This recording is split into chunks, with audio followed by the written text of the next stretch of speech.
All right, everybody, thank you for being here. I'm really excited for this review.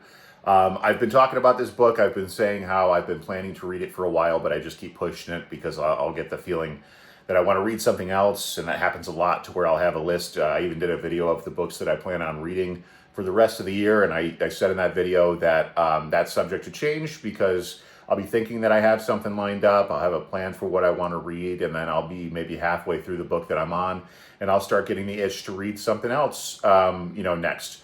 And I'll start thinking about what the next title is. It's one of the things that, and I think this happens to a lot of readers, is that while I'm enjoying the book that I'm reading, my mind will start to think about what's next, and I wish sometimes I could just enjoy what I'm currently reading, which I'm trying to do right now. I just picked up Shogun by James Clavell. I think that's how you pronounce it, Clavel. It's probably Clavell. It's a long book, but like I'm sucked into it. I'm really enjoying the story. I almost went to pick up another book, a little paperback to read alongside it, just to have a change of pace. But then I was like, you know what? No, I really want to read. I really want to read Shogun and focus on Shogun. And last month, I focused on only this book, and that is Harry Potter and the Half-Blood Prince. This one did not disappoint. Okay, I have grown up with the movies, and for the longest time, I was actually cycling them at least once a year. Sometimes I would go through them a few times a year.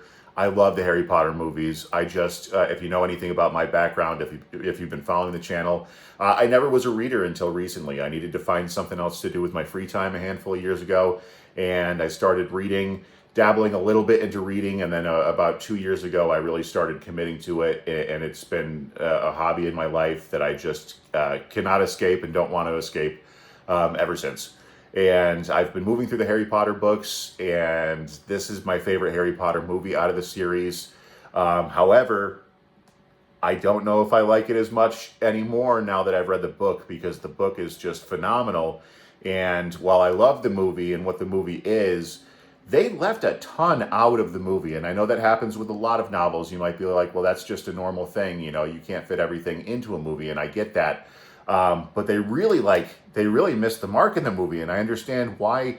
That one actually is kind of decisive amongst fans, to where I was surprised when I read that online, was that The Half-Blood Prince actually is not a lot of people's favorite movie, where it's a lot of people's favorite book. And the reason being is because they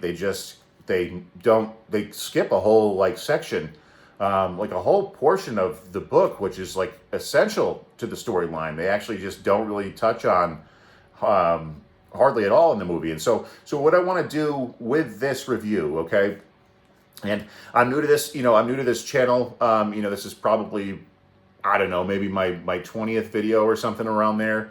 And in terms of the book reviews, with my Gerald's Game book review, I kind of did every plot point and went through the entire book. And I personally, when I was doing it, felt kind of bored as I was getting towards the end of the at the end of the video. And so I don't really want to do book reviews like that, to where I go through every single detail. However, there are going to be spoilers in this, because I am going to be talking about certain plot points and things that happen in the book versus what happens in the movie.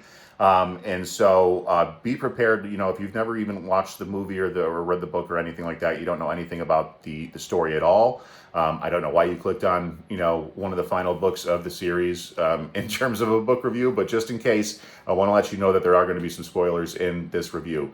Okay, so this book, like I said, it didn't disappoint, and it starts off, the skeleton of the story, I should say, I said it missed a lot of plot points in, from the book in the movie, but the skeleton of the story is somewhat the same in terms of the concept of it. The cover here, it shows Dumbledore and Harry working together on something, and a majority of this book is Dumbledore calling on Harry to help him with various tasks throughout the book that are going to help with how to deal with Voldemort. And the book starts off, right off the bat, Dumbledore is picking up Harry, collecting him, if you will, at the Dursleys' house. And so that's a little bit different from the movie, to where in the movie, Harry is actually at a cafe, and he's about to have a date with the waitress, and then Dumbledore shows up at the subway and takes him away to where they need to go. So just a minor change, but the cool thing about this is that Dumbledore, we have a great scene in the book where he just tells the Dursleys off. Okay, and so if you know anything about this story, Harry, his parents were killed, and when he was just 1 years old, 1 years old, when he was just 1 year old, and so he was put with his aunt and his uncle, who are just wicked, wicked people, and they resented the fact that they even had to have Harry in the house. They're both what are called Muggles, which are non-magic folk, and they resented. She was sisters with Harry's mom, and she resented the fact that Harry's mom was magic and she was not. And so they treat him terribly throughout the series, and Dumbledore just lets them have it. And he tells them, you know what, I asked you to give him a nice home, but pretty much you've only given him a roof over your head, and you've treated him like an animal, almost like lesser than an animal, really. And so I thought that was a really awesome moment, and I really loved reading it. And so the reason why Dumbledore is actually picking Harry up, and I told you, he collects him throughout, and he asks him to help him throughout the story, with different tasks. He calls them training sessions, but really, and I'll explain what they're doing in a minute. But really, it's all geared towards and designed to help deal with Voldemort, because they need to make sure that they can defeat him. And right now, they're not really sure how they're going to do that, because they thought they, killed him before, and he was able to come back to life, right? And so the reason why Dumbledore is there in the first place is he's collecting Harry because he needs to go and pick up, or not pick up, but he needs to meet this old professor of Hogwarts who used to teach there years ago, and Dumbledore wants to convince him to teach there again, because there is an opening. Obviously, you guys know the story of Harry Potter, and you know that the Defense Against the Dark Arts position only is open every single year because something happens to the professor that is in that spot. And we'll talk about the reasons why here in a little bit, which is very cool. I wasn't expecting to get an actual answer on that, or an explanation for that. But Dumbledore really needs this professor to go back to Hogwarts, and he brings Harry along because he knows that this professor is the type of person, as he explains to Harry, who likes to collect students in a way like they're trophies. He prides himself on having the best students in his class and being connected and close to them. So that way, when they're adults, he can get favors from them. Like one of his former students is on a professional Quidditch team. He brags about the fact that he can get free tickets anytime that he wants. Those types of things are pretty similar between the book and the movie. The difference, though, is that the way that he looks in the book is more like a Theodore Roosevelt type, a bald Theodore Roosevelt type. Just really kind of this big, manly type looking guy. I mean, not big. He's not like bigger than anybody in terms of that. He's just kind of burly. And he's, they kind of explain like he's just very kind of like, posh and everything like that. And in the movie, he's this like old kind of nervous type guy, but he still has that feeling of like collecting students and priding himself on the students that he has in his class and that he's gotten close to. It's almost like, though, the feel from the book versus the movie is that the movie version, he's almost insecure in a way, and that's why he feels like he has to collect students, because it kind of makes him feel better about himself, to where the one in the book is more like just super energetic and just full of himself in a way, and just really wants to gain notoriety. And I actually like the movie version better. I think the casting and the direction that they went with that actually kind of fits with what happens with this guy and why they want him at Hogwarts in the first place. But either way, I understand why they changed it. Not a big thing, but I wanted to mention that. Okay, and we left off on the last book to where there was this big fight at the ministry, to where Harry's godfather was killed. Harry's coming off of that loss in this book. And also people now believe him when he was saying that Voldemort is back, because they weren't believing him, or they were just really choosing not to believe because they didn't want to believe it. Kind of like hiding under a rug in a way. But during that attack, it was public, and people did see Voldemort there. And so Harry is coming off of that, going back to school, to where people, believe him, but also he's kind of like, in a way, this like revered hero, to where all the girls are just like obsessed with him because he's been called the chosen one in the papers. and they're all trying to get close to him. And the thing with this book, that I was thinking about is that there's a lot of different elements to it. And as the books move on, I was listening to a podcast where the host had said that he was reading Harry Potter, and one of the things that he felt was that the books were made for the specific kids the year it came out for, and J.K. Rowling just continued to write for those kids as they got older. And so the books get darker and darker and more adult as you go on, and this one is absolutely, it's no exception to that.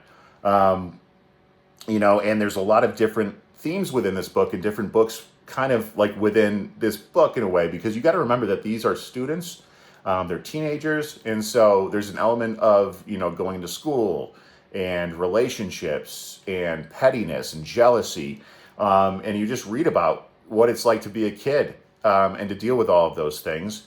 But then there's also the aspect of Harry, dealing with loss, for, his godfather having been, being killed right in front of him. And now he's really just feeling very, very alone. And so he really leans into the relationship that he's got with Dumbledore and what he's doing to help him, because Dumbledore tells him, after he, convinces Professor Slughorn, which is that professor's name, to come to Hogwarts and teach potions, because now Snape is going to be finally teaching Defense Against the Dark Arts. He explains to Harry that he's going to be doing private lessons with him throughout the year. And Harry finds that these lessons are actually going into the pensive, which is a device here that you see. It's almost like it looks kind of like a bird feeder in a way. And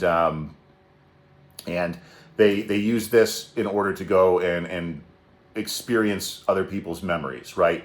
And so, if you read the books or you've seen the movies, memories are collected in like these little vials. They kind of just take them out of a person's temple. They look like little spirits, and they put them in the pensive, put their face into the pensive, and then they can go into the memory and experience the memory. And what Dumbledore is doing is piecing together different memories from different people who had experienced Voldemort firsthand, throughout Voldemort's history, or are related to him in some sort of aspect, whether they've crossed paths with him, whether they're family members. And so that's the really cool aspect that they just miss in the movie. I mean, they do a few flashbacks, but they don't do it like this. The concept of them using the pensive is there, but it doesn't go into Voldemort's background. It doesn't in the movie. And that's a lot of what this book is them piecing together different memories about Voldemort from when, before he was born, all the way up until right before he was causing the chaos that he was causing. I mean, one of the really cool things is that he went back to Hogwarts to ask for the Defense Against the Dark Arts position. Obviously, Dumbledore said no. Back of his head, he's like, you're a psycho. There's no way I'm giving you that position and having you be around students. But since then, ever since he was turned down for that, there has never been a professor that has lasted longer than a year in that position. And so it's implied that he put like a curse on that position. And there's a lot of things that are implied that that Voldemort did, like people that he murdered, things along those lines. Because as Dumbledore tells Harry, and I'm not going to go through the details of each memory, but he tells him, in before they get started, he's like, okay, so what we're doing is we're putting together puzzle pieces, but we don't have the full picture.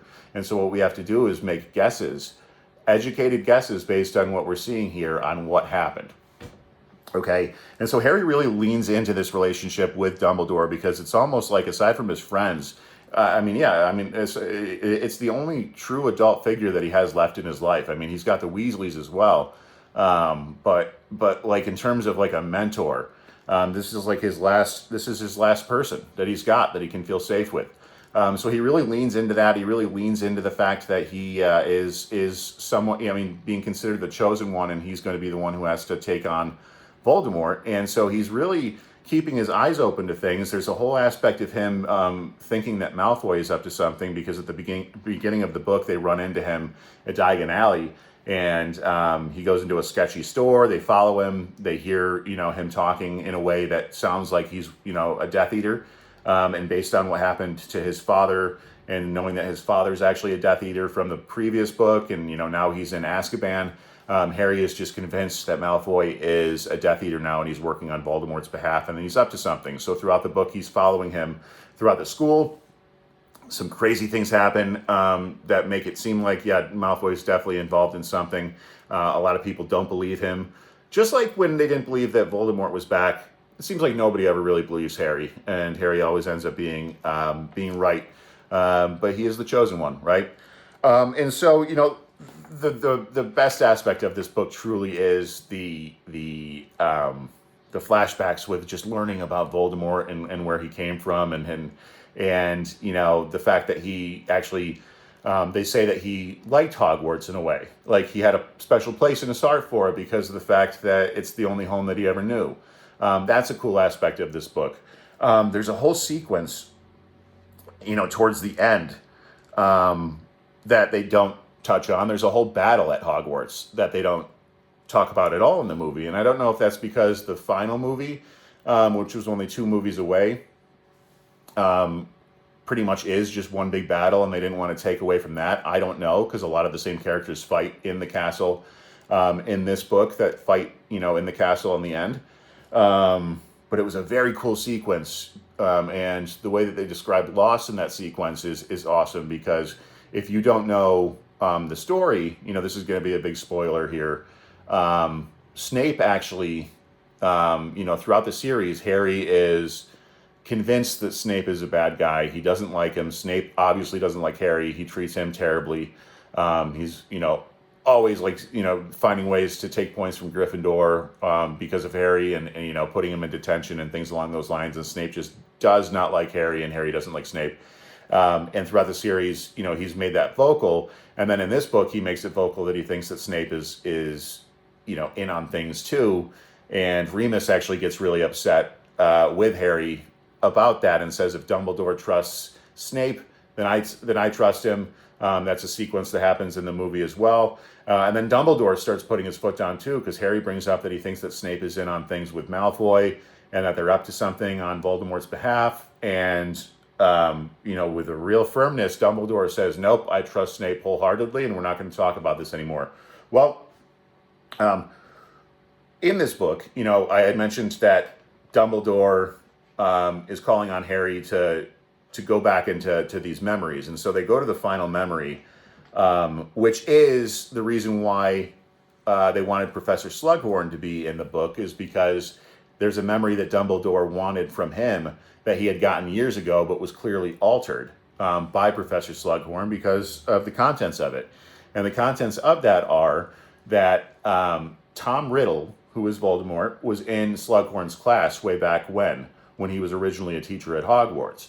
And he was one of those students that was really smart and was really popular, and so Slughorn wanted to collect him.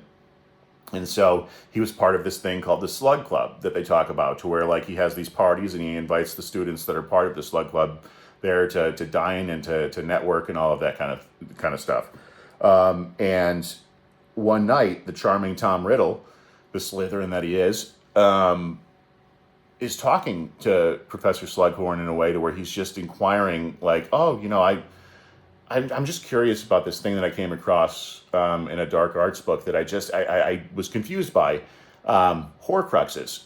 And Slughorn, falling for the charm, thinking it's just this student that is just very curious, and he wants to teach him, tells him about Horcruxes. And what Horcruxes are things that you can put pieces of your soul in, that you can place your soul in when you break your soul apart, to essentially keep yourself alive. So if part of your soul dies, you get killed, as long as there's Horcruxes out there, you're never truly dead, because part of your soul is still living on within these things. And the way that you break apart your soul is by killing people. And so he asks Slughorn about this, and Slughorn tells him what they are. And so the reason why Voldemort, and this is what Dumbledore really wanted, was to find, okay, is this what happened? Is this how Voldemort came back? Because like I said, they're just piecing things together, because the memory kind of ends there. But Slughorn is embarrassed because he knows he's the one that taught Tom Riddle about Horcruxes, or at least confirmed what they are for him. And now Dumbledore is convinced that, okay, this is how Voldemort came back, is that he's got Horcruxes out there. In fact, he's been hunting them down for the past year. In fact, in the beginning of the book, when he shows up at Harry's house, Harry notices that his hand is really black and weak looking. And it was from trying to destroy one of those Horcruxes. And he accomplished it, but it also pretty much poisoned him at the same time. So Dumbledore is getting weaker and weaker.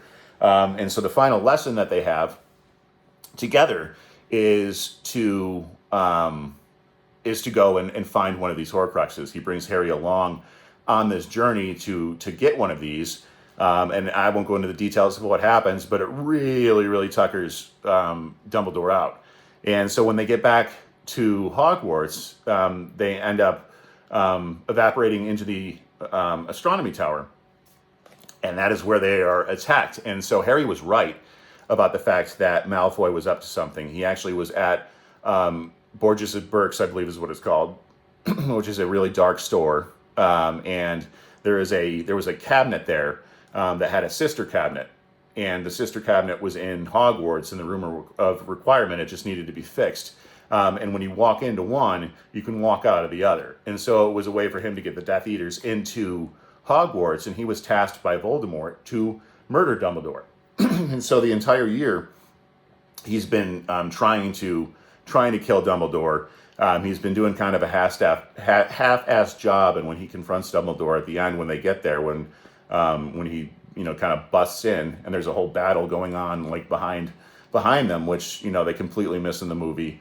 Dumbledore kind of calls Malfoy out, being like, if you wanted to kill me, like you had plenty of opportunities, and they were all these half-assed attempts. I don't think that you actually really want to do it. And Malfoy is just really scared, and he's kind of quivering, and he doesn't really want to do it because he starts to put his wand down. And Snape comes up, and Snape kills Dumbledore. I just, the moment that it happens and the sense of loss that the school feels and the other teachers feel is also highlighted in this book, right? So they talk about that as well. And I think they miss that in the movie, because you get, I can't even say her name. Anyway, you get all of the professors, like the main ones, reactions to like, I can't believe that Snape did this, because Snape takes off with Malfoy. The Death Eaters escape. There's a few casualties in the school, and they're just all in shock. I mean, they're like, we knew that Snape was a Death Eater back when Voldemort was first around, but Dumbledore swore up and down that he had made amends and that there was a reason why he trusted Snape wholeheartedly. And then Snape turns around and actually ends up killing their headmaster. And the book pretty much leaves off almost like it's going to lead into like the next chapter is the next book in a way. Like there's just this cliffhanger, not even a cliffhanger. It just kind of ends with Harry, mourning the loss of Dumbledore. They have this funeral at the school, which, is not in the movie either. And Harry's just talking about how he's not coming back to Hogwarts with Ron and Hermione. And they say that they're not either because they're going to be joining him. It's a little more dramatic in the movie. But, it kind of leaves off with, hey, Ron goes, hey, my brother is getting married though. So before we go off and do anything, we just have to have that. So let's do that this weekend or whatever, or next week, whenever it's coming up. And so basically the way that it is that this book ends and then the next one's going to pick up to where they are going to be at that wedding. Because Harry's like, okay, at least I know that I'm going to have one day to where I can have fun and not think about anything, at least one day before this dark adventure begins, And so literally it's going to just pick up, going, okay, we're having this wedding on this one day, and then we're going to go, chase Horcruxes, which is kind of funny because it didn't feel like that in the movies. At least I didn't feel that way. So I think it's really cool. It's set up that way. But Half-Blood Prince, I love this one. I don't know if it's my favorite yet because I haven't finished the series in terms of reading it. But I think that this brings a lot of dark themes to the story and is a great lead-in to the end. I mean, that's why I really like that movie so much, and why it was my favorite is because it's really dark and really is just like a great segue into the final two movies. And so I feel that way about the book times 10. The sense of loss that just Harry feels because now that Dumbledore is gone. He mentions at the end that he's truly alone now. Now he knows that it's up to him. exclusively to finish this. And Dumbledore, that's the reason why he brought him along on that last adventure to hunt a Horcrux, is because he's basically tasking him with doing it and showing him what has to be done. And so now Harry is, we're towards the end of the story to where he's going to have to confront Voldemort, for the final time, because he knows that, through the prophecies and everything, that one can't really live without the other. So, or one can't live while the other's alive. Harry Potter fans are going to crucify me in terms of like getting that quote wrong, but you know what I'm saying. Harry knows what he's got to do. But Half-Blood Prince, check this book out. If you haven't read the series, please read it. Even though there's a lot of dark themes to this series, they're really like a palate cleanser. They're such a joy to read, and I can't wait to read the last one. So thanks for being here. Make sure you like and subscribe.